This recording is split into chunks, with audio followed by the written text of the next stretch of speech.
লা হাওলা ওয়ালা কুওয়াতা ইল্লা বিল্লাহ, যার অর্থ আল্লাহর সাহায্য ছাড়া কারো কোনো উপায় এবং শক্তি নেই। প্রিয় দর্শক, আজকে আমি আপনাদের সামনে এই আয়াতের ফজিলত সম্পর্কে আলোচনা করব। এই আয়াতটি কখন পড়বেন, কিভাবে পড়লে আপনার সকল অশুভ শক্তি দূর হবে, সকল দুঃখ বিপদ থেকে আপনি নাজাত পাবেন, কিভাবে আমল করলে জান্নাতের রাস্তা সহজ হবে, কিভাবে আমল করলে আপনার সমস্ত দোয়া কবুল হবে, কিভাবে আমল করলে আপনার নামাজ কবুল হবে, কিভাবে আমল করলে 70টি বড় বড় বিপদ থেকে আপনি রক্ষা পাবেন, 99টি রোগ থেকে মুক্তি পাবেন। হাদিস শরীফের আলোকে আজ আমি এই সহজ জিকিরের বিশাল ফজিলত আপনাদের সামনে তুলে ধরার চেষ্টা করব ইনশাআল্লাহ। 1 নম্বর হচ্ছে, দারিদ্রতা দূর হবে এই জিকির দ্বারা। হযরত ইবনে আব্বাস রাদিয়াল্লাহু তাআলা আনহু বলেন, নবী করিম সাল্লাল্লাহু আলাইহি সাল্লাম ইরশাদ করেন, যাকে দুঃখ চিন্তা ঘিরে আছে তার উচিত বেশি বেশি লা হাওলা ওয়ালা কুওয়াতা ইল্লা বিল্লাহ পড়া। অন্য এক হাদিসে আবু হুরায়রা রাদিয়াল্লাহু তাআলা আনহু হতে বর্ণিত, তিনি বলেন, একবার রাসূল সাল্লাল্লাহু আলাইহি সাল্লাম বললেন, লা হাওলা ওয়ালা কুওয়াতা ইল্লা বিল্লাহ, বেশি বেশি পড়তে থাকো, কেননা এই বাক্যটি জান্নাতের গুপ্তধন সমূহের, গুপ্ত ভাণ্ডার সমূহের একটি গুপ্ত ভাণ্ডার। অর্থাৎ এখানে রাসূল সাল্লাল্লাহু আলাইহি সাল্লাম 3 স্তরের শ্রেষ্ঠত্ব বর্ণনা করেছেন। আল্লাহ রাসূল আরো বলেন, যে ব্যক্তি লা হাওলা ওয়ালা কুওয়াতা ইল্লা বিল্লাহ এই বাক্যটি পড়বে, আল্লাহ তাআলা তার 70টি কষ্ট দূর করে দিবেন, যার সর্বনিম্ন কষ্ট হলো দারিদ্রতা।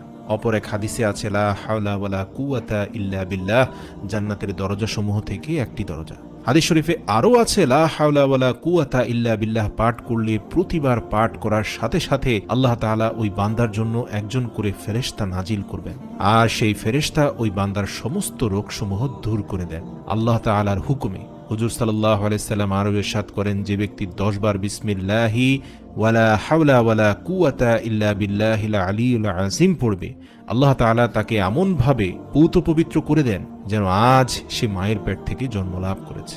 সুবহানাল্লাহ। হযরত আবু মুসা হতে বর্ণিত, তিনি বলেন, লা হাওলা ওয়ালা কুওয়াতা ইল্লা বিল্লাহ, যে ব্যক্তি প্রতিদিন 100 বার পাঠ করবে সে কখনো কারো মুখাপেক্ষী হবে না। বুখারী শরীফের 4202 নম্বর হাদিস। এছাড়াও রাসূল সাল্লাল্লাহু আলাইহি সাল্লাম বলেন, জান্নাতের ভান্ডার সমূহের মধ্যে একটি ভান্ডার হলো লা হাওলা ওয়ালা কুওয়াতা ইল্লা বিল্লাহ। ওনার আরেকটি হাদিসে এসেছে, হাজিম ইবনে হারমালা রাদিয়াল্লাহু তাআলা আনহু থেকে বর্ণিত, তিনি বলেন, আমি নবী করিম সাল্লাল্লাহু আলাইহি ওয়াসাল্লাম এর নিকট দিয়ে যাচ্ছিলাম, তিনি আমাকে বললেন, হে হাজিম, তুমি অধিক সংখ্যায় লা হাওলা ওয়ালা কুওয়াতা ইল্লা বিল্লাহ বাক্যটি পড়ো, কেননা তা হলো জান্নাতের গুপ্তধন। মুসলিম শরীফ 385। এছাড়া রাসূল সাল্লাল্লাহু আলাইহি সাল্লাম বলেন, যে আজানের জবাব দেবে সে জান্নাতে প্রবেশ করবে। আর আজানের জবাবের মধ্যে হাইয়া আলাস সালাহ হাইয়া আলাল ফালাহ যখন মুয়াজ্জিন বলবেন, সেখানে আপনি উত্তরে বলবেন, লা হাওলা ওয়ালা কুওয়াতা ইল্লা বিল্লাহ। এছাড়াও হাদিসে এসেছে, যারা কোরআন মুখস্থ করার সুযোগ পায়নি তাদের জন্য লা হাওলা ওয়ালা কুওয়াতা ইল্লা বিল্লাহ পাঠ করা। যেমন আবু দাউদ শরীফের 832 নং হাদিসে আব্দুল্লাহ ইবনে আব্বাস রাদিয়াল্লাহু তাআলা আনহু হতে বর্ণিত, তিনি বলেন, রাসূল সাল্লাল্লাহু আলাইহি সাল্লাম এর দরবারে এক ব্যক্তি হাজির হলেন। সে ব্যক্তি বললেন, হে আল্লাহর রাসূল, আমি কোরআনের কোনো অক্ষর শিখতে সক্ষম হচ্ছি না, তাই আপনি আমাকে এমন কিছু শিখিয়ে দিন যা আমার জন্য যথেষ্ট হবে। উত্তরে আল্লাহর পেয়ারা হাবিব বললেন, তুমি এই দোয়াটি পড়ে নেবে, সুবহানাল্লাহি ওয়া বিহামদিহি ওয়ালা হাওলা ওয়ালা কুওয়াতা ইল্লা বিল্লাহ। হযরত আবু হুরায়রা রাদিয়াল্লাহু তাআলা আনহু হতে বর্ণিত, তিনি বলেন, রাসূল সাল্লাল্লাহু আলাইহি ওয়াসাল্লাম বলেছেন, লা হাওলা ওয়ালা কুওয়াতা ইল্লা বিল্লাহ হলো 99টি রোগের ঔষধ। তার মধ্যে সবচেয়ে ছোট রোগ হলো চিন্তার রোগ। যারা টেনশনে থাকেন, সব সময় চিন্তার মধ্যে লিপ্ত থাকেন, পেরেশানি, দুশ্চিন্তা, বুক ধড়ফড়, এই আলামতগুলো যাদের শরীর থেকে মন থেকে যায় না, হযরত আনাস রাদিয়াল্লাহু তাআলা আনহু বলেন, রাসূল সাল্লাল্লাহু আলাইহি সাল্লাম বলেন, তাদের জন্য শ্রেষ্ঠ ঔষধ হচ্ছে লা হাওলা ওয়ালা কুওয়াতা ইল্লা বিল্লাহ।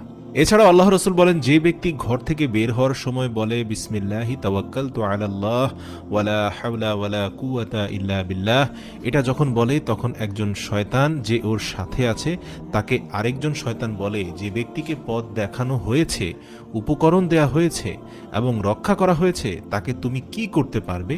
তখন একজন শয়তান যে ওই ব্যক্তির সাথে ছিল তাকে এসে আরেকজন শয়তান বলে, সরে যাও, তার সাথে থেকো না, কোনো লাভ নেই, কারণ সে ইতিমধ্যে এমন এক উপকরণ নিজের সাথে নিয়ে নিয়েছে যা তোমার মতো শয়তান কেন, ইবলিস শয়তানও তার কোনো ক্ষতি করতে পারবে না। সুবহানাল্লাহ। ইবনে মাজাহ শরীফের 2957 নং হাদিস থেকে পাওয়া যায়, আবু হুরায়রা রাদিয়াল্লাহু তাআলা আনহু হতে বর্ণিত, তিনি বলেন রাসূল সাল্লাল্লাহু আলাইহি সাল্লাম বলেছেন, যে ব্যক্তি বাইতুল্লাহ তাওয়াফ করে 7 বার এবং বলে সুবহানাল্লাহি ওয়ালহামদুলিল্লাহি ওয়ালা ইলাহা ইল্লাল্লাহু আল্লাহু আকবার ওয়ালা হাওলা ওয়ালা কুওয়াতা ইল্লা বিল্লাহ, আর এই দোয়াটি পড়ার পর সে আর কোনো কথা না বলে, তবে তার 10টি গুনাহ মাফ করে দেওয়া হবে, তার আমলনামায় 10টি নেকি লিপিবদ্ধ করা হবে এবং তার আমলনামায় 10 গুণ বৃদ্ধি করা হবে। সুবহানাল্লাহ। ইসলামে শুভ অশুভ বলে কিছু নেই, তবে কেউ যদি মনে করে অশুভ কোনো কিছু, খারাপ জিনের কোনো ওয়াসওয়াসা তার উপর পড়েছে, বিপদে আপদে দুঃখে কষ্টে যে কোনো অবস্থায় আপনারা এই আমলটি করবেন, লা হাওলা ওয়ালা কুওয়াতা ইল্লা বিল্লাহ। এই আমলটি যে কোনো মুসিবতে শ্রেষ্ঠ হাতিয়ার।